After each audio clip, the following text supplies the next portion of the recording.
Good morning, my name's Tessa Hodgson and I'm the Cabinet Member for Social Services in Pembrokeshire, and this morning I'd really like to talk to you about fostering. Fostering Fortnight runs for 2 weeks from next week, and it's an opportunity to highlight the vital work that foster carers do for children and young people who are looking for loving homes. In particular, we want to hear from people who can offer a Pembrokeshire home for a Pembrokeshire child. The work of foster carers is so important. We're not interested in whether you're married or single, straight or gay. All that you need is a spare room and a big heart to give a loving home to a Pembrokeshire child.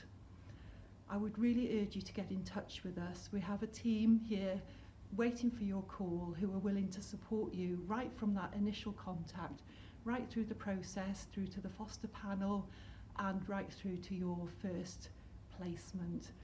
So please get in touch with us today. Fostering changes lives. So pick up the phone, make the call, #ChangeYourFuture. Thank you.